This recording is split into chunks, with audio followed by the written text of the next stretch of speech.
Mas Deus ainda tem coisas para fazer, amém? Você está pronto para receber? Aleluia. Eu quero saber, cadê o povo da fé? Cadê o povo da fé nesse lugar, querido? Essa é a nossa o último culto da nossa conferência de ministros. Nós estamos numa conferência de ministros da fé. Você olha para o irmão que está do seu lado e fala assim, nós somos da fé. Glória a Deus, nós somos da fé e não daqueles que retrocedem. E nessa manhã, eu vou falar um pouquinho sobre fé com você. Você está comigo? Conferência do Verbo da Vida, né? A gente vai falar um pouquinho sobre fé.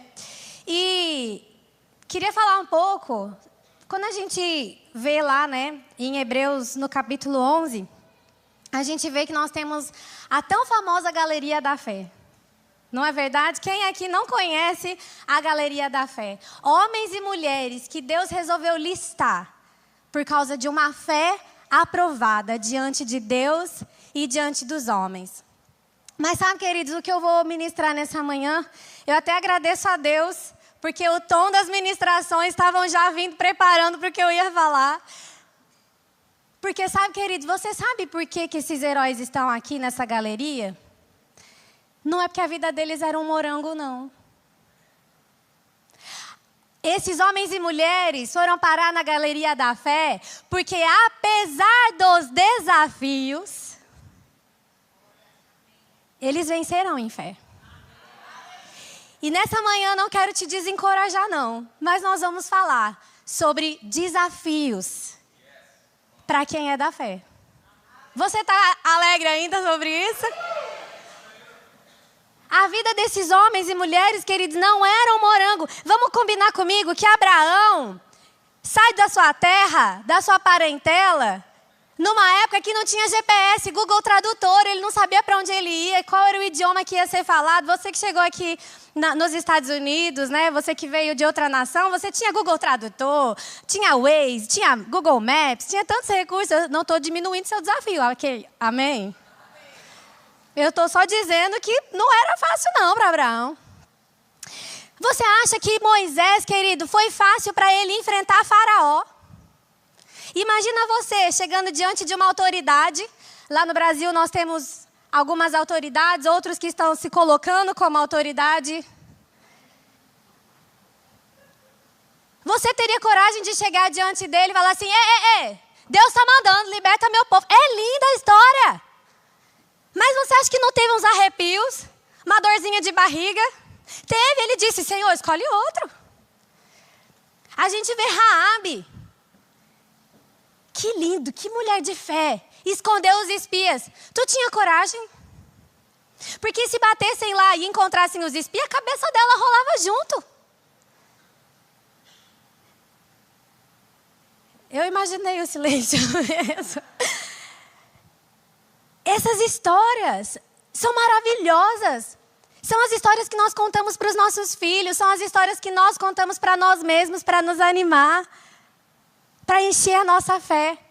Mas enquanto está ali na pele, é difícil, é desafiador. E eu quero ler duas histórias com você, que você abra lá comigo, por favor.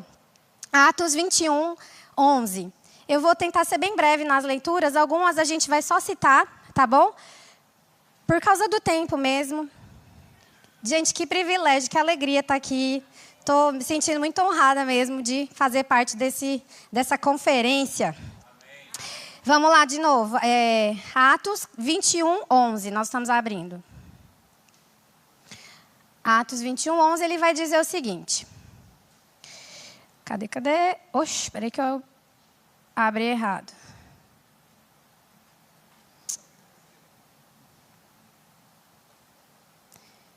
Meu iPad está trabalhando contra. Vai dar tudo certo na nossa vida. Dá uma glória a Deus para eu ficar mais calma. É uma história bem conhecida também, né? De Paulo.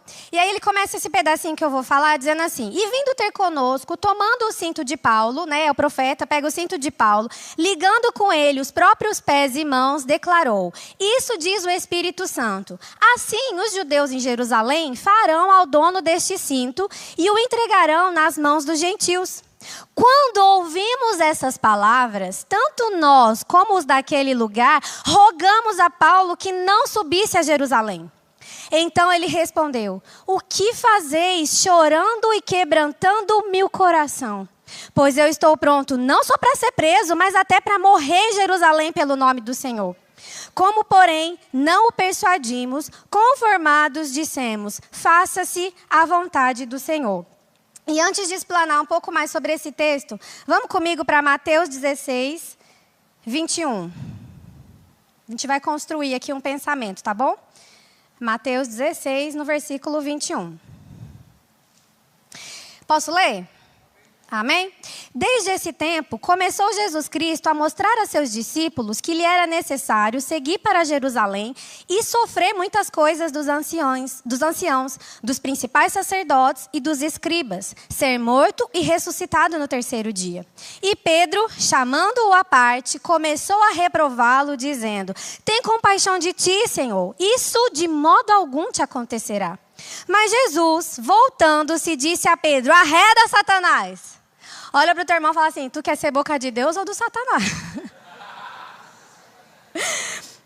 Tu és para mim pedra de tropeço, porque não cogitas das coisas de Deus, e sim dos homens. 2 textos, onde 2 homens, muito bem resolvidos, muito bem decididos, que sabiam exatamente o plano, o propósito de Deus para a vida deles, são persuadidos por pessoas que os amavam, que queriam o melhor para eles. Não, você não pode. Paulo, olha só, o profeta está dizendo, vai ser amarrado, vai ser preso. E Paulo, queridos, disse assim: vocês estão me quebrantando o coração. O que ele está querendo dizer? Gente, vocês não estão me ajudando, não. Eu estou sabendo do desafio. Eu estou sabendo que não vai ser fácil. Mas, ei, vocês não estão se lembrando, não, que eu sou da fé? Não estão se lembrando que eu encaro os desafios sabendo que são reais, mas de uma forma diferente? Vocês não sabem que eu estou pronto não só para ser preso, mas inclusive morrer por causa dessa palavra e desse propósito que eu tenho para cumprir? Jesus. Você acha que Pedro amava Jesus? Depois, no final, a gente sabe, né? Depois de uma terceira perguntadinha de Jesus. Mas, independente disso, você sabe que Pedro era um dos próximos. Era o discípulo, um dos, né, que andavam junto. Você acha que Pedro falou isso porque ele não amava Jesus? Jesus, você não vai morrer, não. Acho que ele já pegou aqui lá na Paraíba, porque agora eu sou muito paraibana, há 10 anos lá, né? Já pegou logo na peixeira.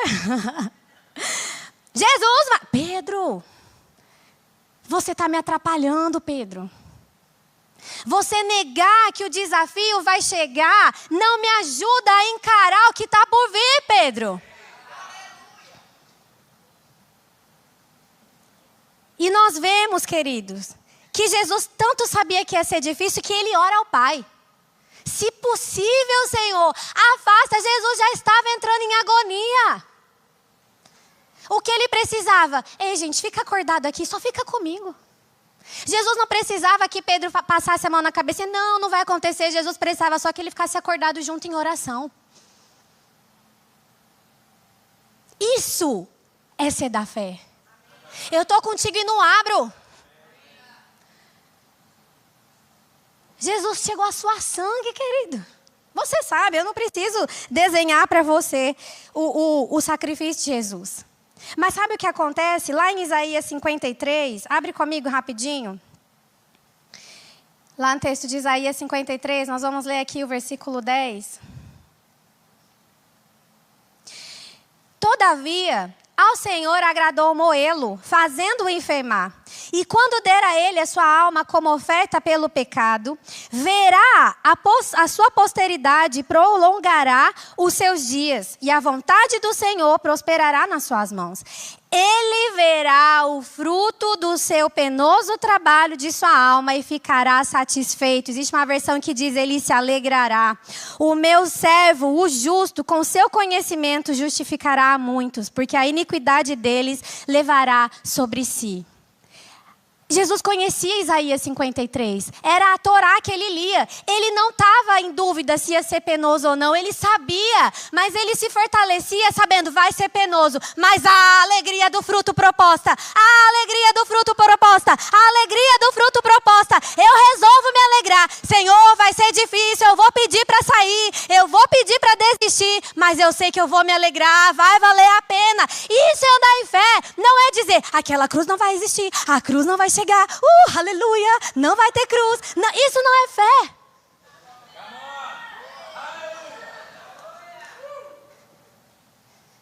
Tá difícil, Senhor. Mas eu sei a promessa. Eu sei onde eu vou chegar. Aleluia, você está comigo? A fé não nega os desafios, mas ela vê através, ela vê o que está por trás. O desafio, né? Ou como o nosso irmão ministrou ontem, a oposição, né? É como se fosse eu aqui, Letícia lá no fundo, eu vendo Letícia e os irmãos aqui tentando correr de um lado para o outro, balançar as mãos. Você não está vendo. Eu estou vendo, eu estou vendo, eu estou vendo. A fé vê.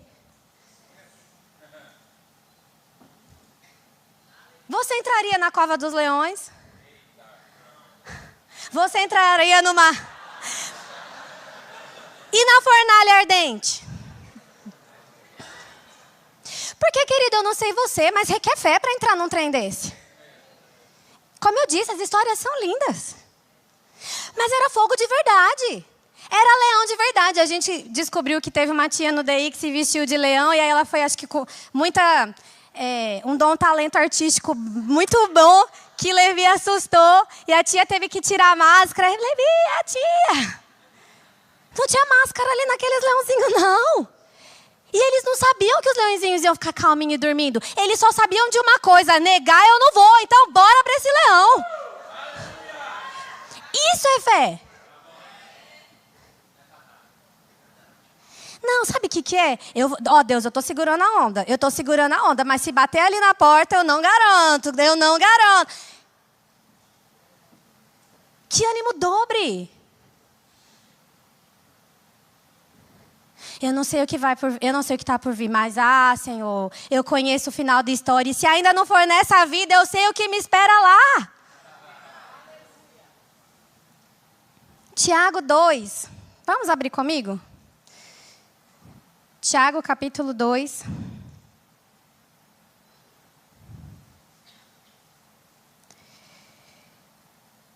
Ele vai falar o seguinte. Deixa eu só confirmar aqui certinho.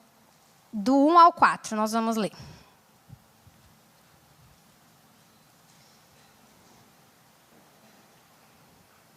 Espera aí.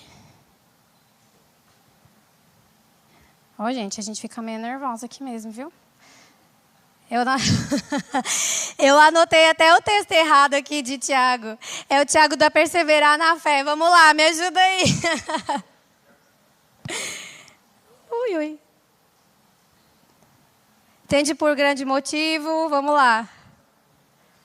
Cadê, ministros? Ajuda aí, que a irmã aqui está nervosa. 1, 2, pronto, eu anotei invertido.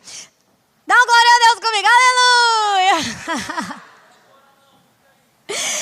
Meus irmãos, tende por motivo de toda alegria. Olha para o seu irmão, faz uma cara de toda alegria. O ser protegido, blindado por Deus e não precisares passar por várias aprovações. É assim que está escrito. Tende por motivo de toda a alegria o passardes por várias provações, sabendo que a provação da vossa fé, uma vez confirmada, produz perseverança. Ora, a perseverança deve ter ação completa, para que sejais perfeitos e íntegros e em nada deficientes. Perseverança completa. E Deus é tão maravilhoso que Ele nos antevê, Ele nos preparou para a gente saber que existiriam provações para a nossa fé. Sabe o que isso me mostra? Que Deus sabe que vão existir momentos onde nós vamos precisar trocar, recarregar as ferramentas da nossa jornada. Quando nós sabemos o que está por vir como desafios, Nós podemos nos antecipar e nos preparar para isso. É por isso que eu falo que quando você... se a gente tentar ser como um Pedro para Jesus naquele momento, nós vamos impedir as pessoas de colocarem as ferramentas que elas precisam para o que está por vir. Quando você diz, não vai precisar de nada, vai estar tudo certo.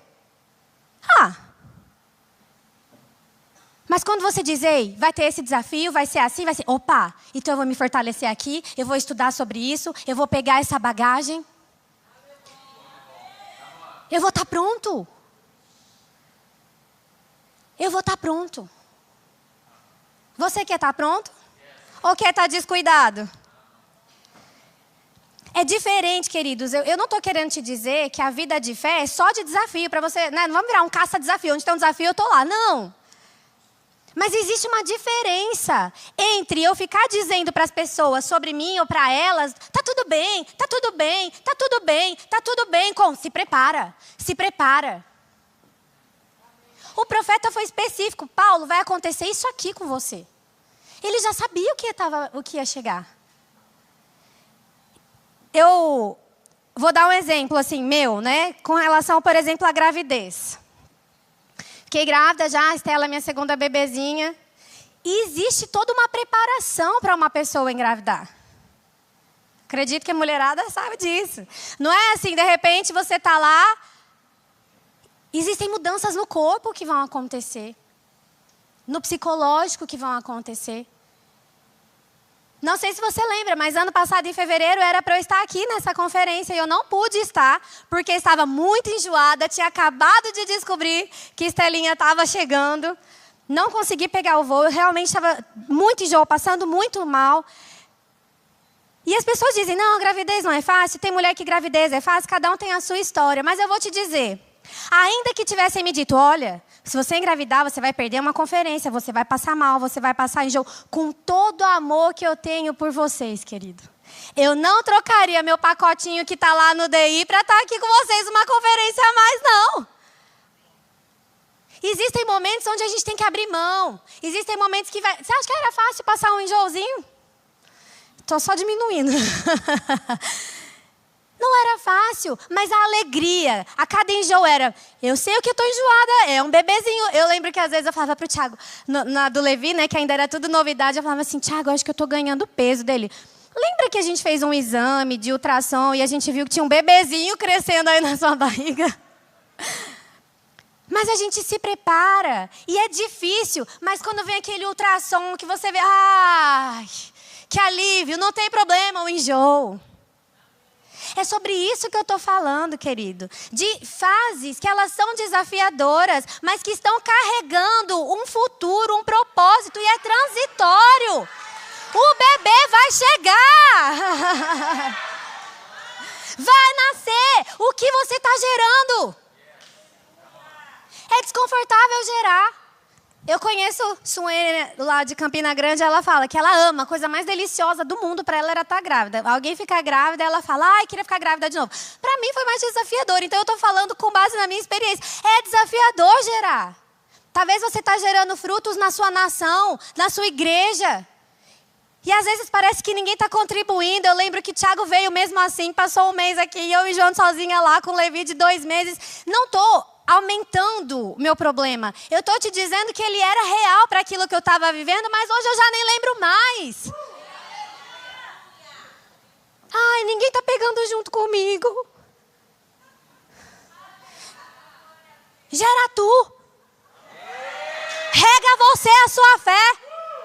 Deus deu uma promessa para Abraão, mas era ele que ficava se alegrando. Oh, obrigada, Senhor, por essas estrelas. Oh, obrigado pelas areias. Essa vai ser a minha geração. Se anima você. Você recebeu a palavra, você sabe o que vai acontecer. Oh, aleluia. E cada estação requer um preparo. Fingir que ele não vai acontecer, não vai deixar de acontecer. Continuar aqui no exemplo da gravidez. Fase de amamentação da Estela. E eu sou uma pessoa que eu tento ter uma alimentação bem equilibrada, bem saudável. Mas amamentando, cadê a mulherada? Dá uma fome. E eu precisei aumentar a minha ingestão de carboidrato. Aumentar a proteína para eu não ficar sem força, não perder meus músculos. Então, hoje, minha alimentação tem o quê? Uma quantidade de caloria maior. Mas, gente, daqui a pouquinho, Estelinha para de mamar, vai fazer 1 aninho. Então, eu já estou aqui calculando. Daqui a pouquinho, daqui uns 4 meses, eu já tenho que diminuir a ingestão disso, aumentar isso aqui, calculando. Eu sei que é um exemplo bem natural. Mas eu já estou me antecipando para novas mudanças que meu corpo vai passar. Porque depois não adianta, nossa, eu não sei o que aconteceu. Sei, parei de amamentar, mudança no corpo, mudança hormonal. Eu preciso me preparar. Deus está te trazendo vislumbres, não está não? Se você não está tendo vislumbres, querido, se você não está entendendo alguma coisa, ainda que não seja diretamente já o próximo passo, mas algo que está por vir, começa a ficar mais intenso e sensível na sua vida espiritual. Deus está querendo conversar com você, coisas para você se preparar. Amém. E deixa eu te dizer, se você está vendo um tempo de oposição, se você está vendo que é um desafio, não seja como os outros 10 não, seja como Caleb. São gigantes, mas menino, nós vamos na força do Senhor. E como nós ouvimos sempre, né? Caleb foi aquele que depois de 40 anos, porque todo mundo desistiu, nada aconteceu. E depois de 45 anos, Caleb olha e fala assim, gente, eu ainda estou pronto. Eu ainda estou pronto para ir lá. E não só para ir, mas para ir, para conquistar e voltar. O desafio ainda era o mesmo, ainda eram gigantes, mas ele sabia quem estava entregando a terra para eles. Quando você sabe que é Deus que te chamou para aquele propósito, para aquele fim, o que são os gigantes? Davi já tinha passado por isso. Você sabe como que Davi enfrentou o gigante dele? 5 pedrinhas numa funda. Que é o incircunciso que está se levantando, querido. Não negue que existe um gigante. Pegue a sua funda, escolha as suas pedrinhas e parte para cima. Como diz na Paraíba, vai dar o sangue na canela, você ainda está lá. Oh, aleluia. O mundo fala, não tenha filhos, você vai perder a sua vida. Jesus fala, a herança do Senhor são os filhos. Eu escolho ser rica. Eu estou te conhecendo aqui mais rica do que eu já fui em toda a minha vida. Eu tenho 2 heranças agora. E sabe qual é o problema desse discurso? Não, tá tudo bem, você não precisa passar por isso. Não, fica quieto. Daqui a pouco você está querendo ouvir discursinho assim, ó. Você não precisa passar por isso não, viu? Esse povo aí não está te honrando, você não precisa continuar aqui. Não, você não precisa passar por isso. E aí a gente começa a ouvir aquele discurso que começa a trazer acalento para o nosso ego. É verdade. Eu não preciso disso. Eu sou um ministro. Eu tenho a escola bíblica, eu tenho a escola de missões, eu tenho a escola ministerial. E aí você acha que seu currículo e sua carteirada vai te salvar no momento da dificuldade. O que vai te salvar é se quando você estava sentado naquela cadeira durante todo esse tempo de treinamento, você deixou entrar e formar um fundamento. É isso que vai te sustentar, meu querido. Mateus 4:1, nós temos a história da tentação de Jesus. Já estou tentando chegar aqui num... Mateus, no capítulo 4, nós temos a história de Jesus no deserto. Eu não vou ler a história toda, mas ela começa dizendo, né? A seguir foi Jesus levado pelo Espírito ao deserto para ser tentado pelo diabo. E depois de jejuar 40 dias e 40 noites, teve fome. Então o tentador, aproximando-se, lhe disse, se és filho de Deus, manda que essas pedras se transformem em pães. Você sabe como é o título desse sermão, não sabe? É o quê? A tentação de Jesus. Você sabe que tentação é algo que você vai ser tentado naquilo. Significa que você pode fazer aquilo. Eu não sei você, eu não tenho dúvida que Jesus poderia transformar pedra em pão. Eu não tenho dúvida. E Jesus poderia ter pego esse atalho e ter feito a pedra se transformar em pão. Quando nós não entendemos o propósito, o desafio, o caminho que nós estamos chegando, nós podemos acabar entrando numa ideia que parece linda, de milagre. É um milagre. Gente, se Pedra virasse pão, ia ser uma história maravilhosa, mas ela morria ali. E eu e você não estaríamos aqui para contar essa história, porque Jesus teria pego um atalho. O atalho de Jesus custaria a nossa vida. O seu atalho pode custar muitas vidas, querido. Vidas dependem de que você permaneça. Diabo, eu sei que eu poderia. Eu sei que Deus é o que pode tudo. Eu posso todas as coisas, mas não foi assim que Deus disse, então eu vou ficar. Eu vou perseverar. Nem só de pão vive o homem. Outro erro que você cai se você continua ouvindo essas conversinhas. Será que foi Deus que colocou você aí? Será que você está no lugar certo, na hora certa? Você percebe que você deu uma pontinha do fio e o diabo foi te dando o novelo todo e você não percebeu? Você não precisa disso. Você pode mudar, você pode pegar um atalho. Será que você está no lugar certo? A dúvida vai começando a ganhar. Sabe como aquela abelhinha que começa despretensiosamente a construir um cacho? Será que você está no lugar certo? A Bíblia diz no versículo 1, o Espírito levou Jesus para o deserto. Era convicto de que Jesus não foi lá porque ele quis. Outro ponto, você pode ficar aberto, é verdade. Será então que foi Deus que mandou eu estar aqui nessa estação? Porque está difícil demais. Eu acho que eu não estou ouvindo a voz de Deus. E aí você pode entrar na dúvida da paternidade. Talvez eu não escute Deus, talvez Deus não fale comigo. Porque a primeira coisa que o diabo chega para Jesus não foi o desafio da pedra em pão. A primeira dúvida que ele plantou foi, se és filho, será que você é Jesus, filho? E aí você começa a entrar em dúvida sobre a paternidade de Deus. Do zelo que ele tem pela sua vida. E sabe onde isso pode chegar? Numa dúvida sobre o amor de Deus. Afinal de contas, se então foi Deus que me pôs mesmo aqui, então ele não me ama, porque que pai que bota o filho numa cilada dessa? Olha para o teu irmão e fala, querido, a vontade de Deus nunca vai ser uma cilada na sua vida. Como o pastor Bud dizia, deixa seu taco de beisebol empunhado. E vai só rebatendo. Está escrito, está escrito, está escrito. É assim que nós vamos vencer os desafios propostos. Senão nós vamos entrar no que o texto de 2 Timóteo diz. Eu vou abrir aqui com vocês, deixa eu só falar o capítulo. 2 Timóteo 4. Oh, aleluia.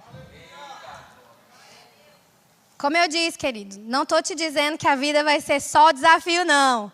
Mas eu não posso deixar que você não esteja preparado para o que Deus tem para você. Você não pode morrer no meio do caminho. Conjuro-te perante Deus e Cristo Jesus, que há de julgar vivos e mortos pela sua manifestação e pelo seu reino. Prega a palavra, insta, quer seja oportuno, quer não, corrige, repreende, exorta com toda longanimidade e doutrina. Porque haverá um tempo em que não suportarão a sã doutrina. Pelo contrário, cercar-se-ão de mestres segundo as suas próprias cobiças, como que sentindo coceiras nos ouvidos, e se recusarão a dar ouvidos à verdade, entregando as fábulas. Tu, porém, sê sóbrio em todas as coisas, suporta as aflições, faz o trabalho de evangelista, cumpra cabalmente o teu ministério. As pessoas querem ouvir esse discurso que afaga o ego. Mas nós, queridos, nós pregamos a palavra. É oportuno, não é oportuno, podemos morrer por causa dessa palavra, mas nós vamos perseverar, nós vamos nos manter firmes. Nós vamos construir a nossa casa sobre a rocha. O texto de Mateus, não vou abrir, você conhece a história da casa na rocha. Mateus 7, 24 e 27. Requer esforço construir fundamento. edificar. É um atalho construir a casa na areia. Mas a Bíblia diz que você construir a casa na areia e ficar torcendo para a tempestade não bater é insensatez. Você não fica lá, eu estou torcendo para a tempestade não vir. Oh, não vai chover, não vai chover. Eu sou da fé, não vai chover. Ele disse que a tempestade vem. E que nessa casa a ruína foi grande. Mas ele diz que houve uma casa, querido, onde aquela pessoa ouvia e praticava, ouvia e praticava, ouvia e praticava. Fundamento. Fundamento. Edificação. A tempestade veio. Ela não sentiu. Jesus não disse, na casa da rocha não vem a tempestade. Ele diz, ei, ela fica firme, ela aguenta o propósito. Requer mais esforço. Mas dura. Ela é até toda a sua vida, até a volta de Jesus. Eu lembro que no nosso casamento, o Guto estava ministrando para nós e ele falou sobre essa parábola da rocha, falando sobre o casamento edificado na rocha. E ele deu um testemunho que foi muito interessante. Ele disse que ele estava em Recife, numa casa missionária, esperando porque ele ia ministrar na igreja. E aí o irmão liga e fala, Guto, aconteceu um imprevisto, porque como a chuva está muito forte, o trânsito deu uma parada, aconteceu algum problema lá no trânsito, então a gente vai atrasar um pouco para te buscar, porque a chuva está muito forte. Aí Guto contando para a gente, ele disse que falou, chuva? Que chuva? E quando ele abriu a janela, estava desabando o mundo. Mas a estrutura da casa missionária que ele estava era tão boa, era tão sólida, era tão forte que nem ouvia a chuva, ele ouviu. A chuva trouxe alguns intempéries, houve um atraso na chegada, mas ele estava seguro, protegido, porque alguém se importou em colocar um fundamento, colocar uma edificação para trazer segurança para aqueles que fossem se achegar e se abrigar. Você tem sido um bom abrigo? Você tem sido segurança para você, para sua família, para os seus filhos, para o povo que Deus te confiou?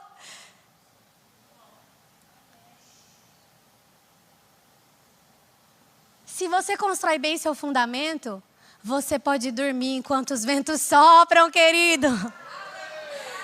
Jesus dormiu naquele barco. Ele sabia que ele ia chegar na outra margem. Qual é a margem que está te esperando? Você está dormindo nesse barco?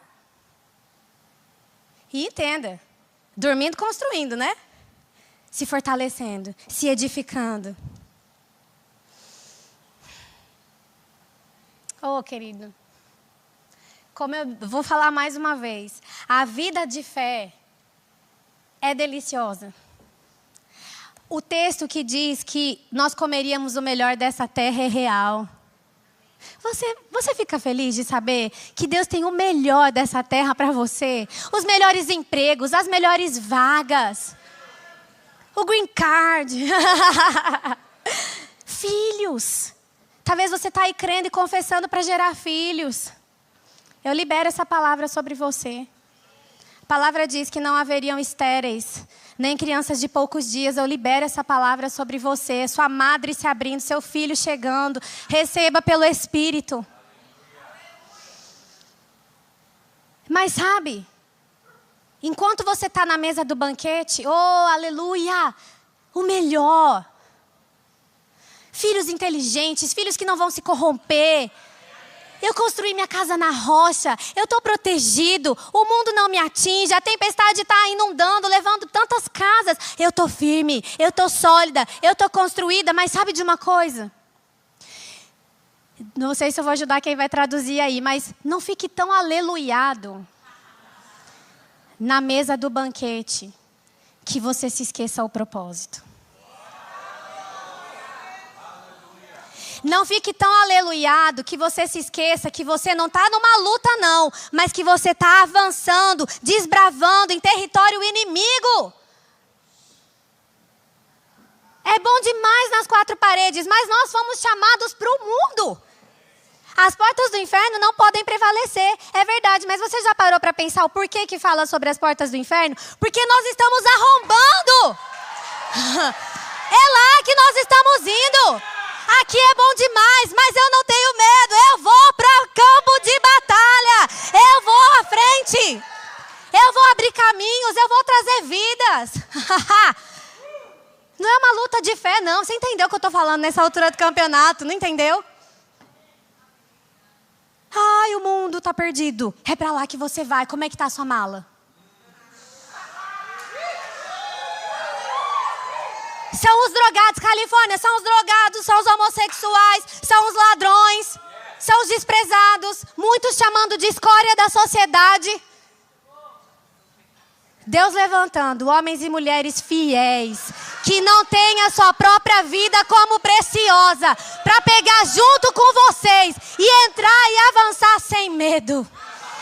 Vai acontecer, vai acontecer, vai acontecer, vai acontecer.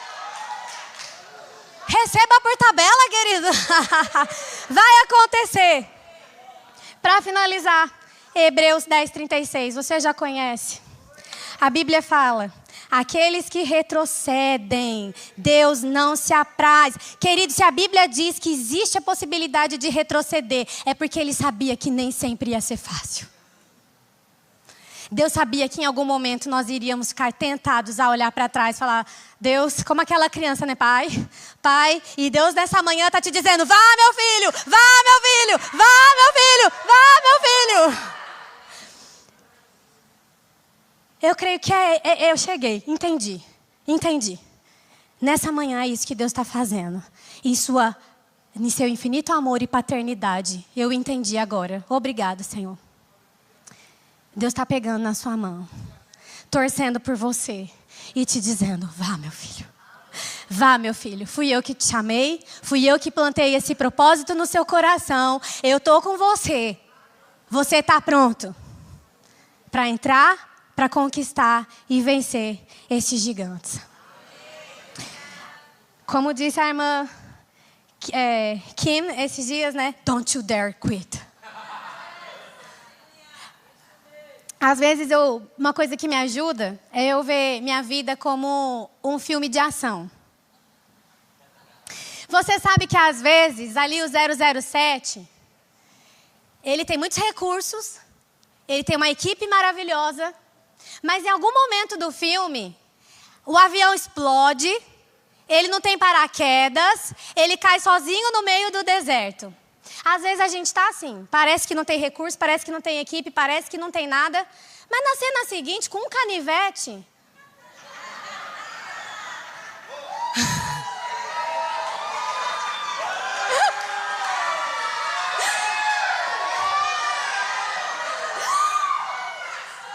Na cena seguinte, ele está lá no QG, com aquele arsenal.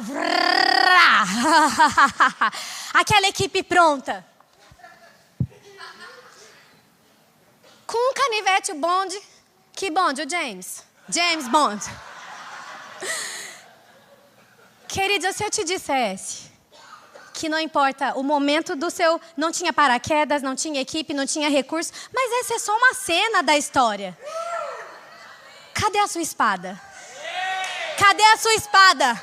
Cadê a sua espada afiada, desembainhada? Já está dentro, põe para fora. É assim que nós vencemos. Aleluia. Obrigada, querido. Seja abençoado. Aleluia.